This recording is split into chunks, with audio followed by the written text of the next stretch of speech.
Hola, ¿qué tal, queridos amigos, amigas? Me da mucho gusto estar con ustedes y agradeciendo, por supuesto, la invitación de Fundación El Árbol para hablar de algunos conceptos básicos de economía que es importante que todos entendamos, porque aunque a veces pensamos que la economía son ciencias complicadas, complejas, que requieren de mucho estudio, la realidad es que finalmente la economía es una ciencia social y es para todos. Y, de hecho, todos, sin importar el nivel de gasto o de ingreso que tengamos, podemos mejorar nuestra situación económica conociendo ciertos aspectos básicos del tema. Y por eso, amigos, vamos a platicar sobre 4 temas muy interesantes, donde vamos a ir uno por uno. Vamos a hablar sobre gastos versus ingresos, vamos a hablar del concepto de ahorro, vamos a hablar de presupuesto y vamos a hacer de el crédito. Se puede usar crédito y cómo debemos de usarlo. Así que entremos en materia para empezar a hablar de estos interesantes temas. Primero, gastos versus ingresos. Es importante que todos ustedes, amigos, puedan hacer un balance de los ingresos que tienen, es decir, cuánto ganan al mes y puedan hacer promedios semanales. Quizá varios de ustedes pueden tener trabajos fijos donde ya saben cuánto van a recibir por semana o por quincena, o algunos de ustedes pueden tener ingresos variables. Si es el caso donde no siempre reciben el mismo tipo de sueldo, lo que hay que hacer es, pues, más o menos cuántas veces al mes tenemos un cierto tipo de trabajo y eso dividirlo de alguna manera entre, pues, digamos, los días que tiene el mes para calcular un salario diario y entonces poder saber más o menos cuánto ganamos en un mes. Así, por ejemplo, si yo sé que más o menos cada 2 fines de semana me contratan para un evento, y entonces tengo uno sí y uno no, y normalmente me pagan pues 2,000 pesos, pues sé que si trabajo cada 2 semanas, pues me pagarán 4,000 pesos, porque es uno no, uno sí 2,000 pesos, uno no, otro sí, y entonces sé que gano 4,000 pesos al mes por concepto de eventos, por ejemplo. Y pues, por supuesto, el que gana un ingreso fijo, pues lo calcula.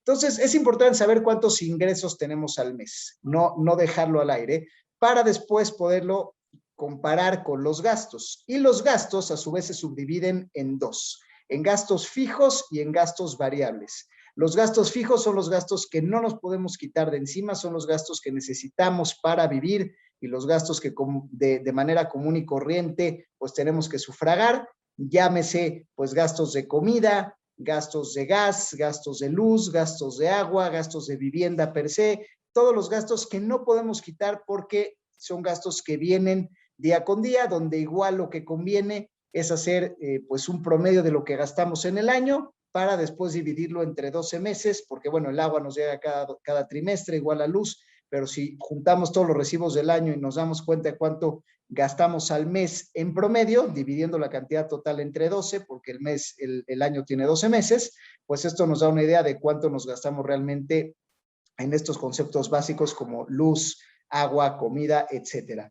Y entonces, realmente el equilibrio importante entre ingreso y en gasto es ver cuánto me sobra después de los gastos fijos para poder tener gastos variables. Y el gasto variable es todo aquel que no es fijo, pero pues puede ser ocasional. Un cumpleaños, algún tema de ocio, como ir al cine, por ejemplo, si es que alguna vez salen este tipo de actividades, o hacer alguna actividad, digamos, especial, o alguna inscripción tal vez para una clase, que aunque no resulte esencial para vivir, pues es un ocio, digamos, que la gente tiene interés en participar. Entonces, de alguna manera, es importante tener esta diferencia de ingresos fijos e ingresos variables, y también de gastos fijos y gastos variables. Es decir, hay que ver qué me ingresa todos los meses de manera fija y en qué gasto todos los meses de manera fija. Que ingresa de manera variable, algunos ingresos que pueda tener por una remesa o alguna otra cosa que me pueda entrar que no tenía prevista, igual que gastos debo de tener. Y el punto de hacer este match es que nunca gastemos más de lo que ingresamos. Y si tenemos un gasto fuera del ordinario, que podamos tener ingresos fuera del ordinario que nos ayuden a cubrirlos, porque no es bueno estar endeudados. Y esto realmente es una disciplina que podemos hacer no importa cuánto ganemos. Sabemos que mucha gente se empieza a meter en problemas de pedir créditos caros y se empieza a ahogar en el pago de intereses cuando no tienen el control de cuánto ingresan y cuánto gastan. Así que ya saben, amigos, siempre tenemos que ver en qué gastamos, en qué ingresamos, y normalmente, como ya sabemos en qué gastamos y ya sabemos cuánto vamos a ingresar, podemos ir haciendo previamente la suma. Sé que este mes voy a ingresar tanto dinero, sé que tengo estos gastos, y si veo que estoy un poco sobrado en gastos, pues trato de ahorrar el mes que entra para poder nivelarme, o al revés. Si tengo más ingresos y este mes no voy a gastar tanto, pues entonces viene el concepto de nuestro segundo tema de esta pequeña plática, que tiene que ver con el ahorro. Y el ahorro es una manera de tener remanentes de dinero para hacer usos específicos y poder tener metas específicas. Por ejemplo, si yo deseo irme a la playa en diciembre, a fin de año, y sé que el viaje a la playa pues cuesta cierto dinero, por ejemplo, pongamos que cuesta 6,000 pesos un fin de semana largo en cualquier lugar, en alguna playa X dentro de la República, en un campamento de cierta naturaleza, pues sé que yo tengo que ahorrar 500 pesos al mes, por ejemplo, porque 500 por 12, pues entonces ya me dan los 6,000 pesos que necesito. Entonces no es que necesito tenerlos todos de jalón, pero puedo ir haciendo esa disciplina e ir guardando ese guardadito de 250 pesos por quincena, que se vuelvan los 500 pesos al mes, y que hacia fin de año pues pueda darme la cantidad que necesito. ¿Cómo se ahorra? Pues se ahorra por ejemplo, versatilizando ciertos gastos, ¿no? Por ejemplo, si yo me compro siempre de tomar, pues, un refresco y unas papas, quizá lo que puedo hacer para ahorrar en este tipo de comida es hacer agua fresca en casa, comprarse un sobre de agua fresca, o hacer agua fresca en casa, donde pueda rendir más y pueda tener yo agua para toda la semana, en lugar de estar comprando un refresco diario, y ahí puedes ahorrar algo de dinero, ¿no? Igual, si uno lleva comidas y se planea para no comer siempre en la calle y no gastar, pues puede ser otro tipo de ahorro, por ejemplo, ¿no? O igual, si de alguna manera, pues ir al cine es un gasto que representa para toda la familia, pues igual le puedo cambiar la recreación, pues ver una película en YouTube o en algún canal de internet, o juntarnos a hacer otro tipo de actividades recreativas que no tengan costo, ¿no? Entonces, justamente sustituir unas actividades por otras son lo que normalmente nos puede llevar a ejercer ciertos ahorros. Y bueno, vamos a pasar al tercer tema, que es un tema de presupuesto. Ya que ahorramos, el ahorro pues va ligado al tema de presupuesto, ¿no? Justamente cuando nosotros deseamos llevar a cabo un proyecto determinado, necesitamos ver cuánto vamos a ganar si llevamos a cabo ese proyecto.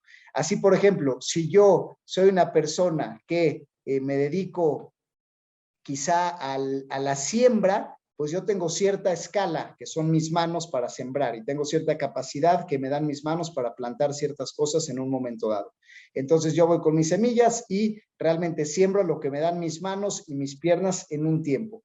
Y si yo aspiro a crecer mi capacidad de siembra, pues lo que necesito es quizá tener a una persona que me ayude, o tener una máquina que lo haga más rápido que yo y pueda trabajar, por ejemplo, las 24 horas del día. Estamos poniendo ejemplos hipotéticos. Entonces lo que tenemos que hacer es, bueno, si yo siembro tanto y le dedico 8 horas diarias, pues normalmente gano tanto dinero con ese tipo de actividad. Es decir, invierto tal cantidad de tiempo, obtengo tal cantidad de dinero. Si yo duplicara esa capacidad, porque pues ahora en lugar de sembrar una persona, sembramos 2 o sembramos 3, pues voy a tener 3 veces más de ingreso, pero esas personas que me ayudan también me van a costar. Entonces el presupuesto tiene que ver con la planeación a futuro de cuánto tengo que gastar de más para ganar de más, y ver que no sea mayor el gasto que el ingreso. Por ejemplo, si yo con esta siembra logro ganar 4,000 pesos mensuales, y yo sé que si planto lo doble, pues gano 8,000 pesos mensuales. Pero, por ejemplo, si esta persona a la que voy a contratar me costara un salario de 6,000, pues a lo mejor yo, si trabajo solo, gano 4,000. Pero si contrato a una persona, gano 8,000. Pero esa persona me cuesta 6,000, entonces nada más me quedan 2,000 para mí. Es decir, que aunque tienes una producción que doblaste la producción gracias a tu ayuda, en lugar de ganar 4, ganas 8, pues en lugar de que te queden 4, ahora ya nada más te quedan 2, porque incrementaste de igual manera tu gasto, ¿no? Y entonces ganas menos de lo que originalmente ganabas, pero trabajas lo doble, porque ahora tienes a alguien responsable y tienes la responsabilidad de doblar tu producción. Entonces los presupuestos tienen que ver con esto. Si, digamos, la persona extra te costara 3,000 pesos y entonces tú vas a llegar a 8, entonces ahí sí te conviene, porque en lugar de ganar 4 vas a ganar 5. y entonces así es como se va de alguna manera escalando las proyecciones de presupuestos. Siempre tenemos que ver cuánto vamos a gastar de más para producir de más y que eso no nos coma. Siempre los presupuestos nos ayudan a prever con anticipación cuánto tenemos que invertir para crecer. A veces invertimos sin pensar en los gastos y decimos, bueno, voy a comprar esto para vender más, y de repente sin darnos cuenta, pues ya nos comieron los gastos y nos está alcanzando cada vez menos, pero trabajamos más y gastamos más. Así que el presupuesto lo es todo.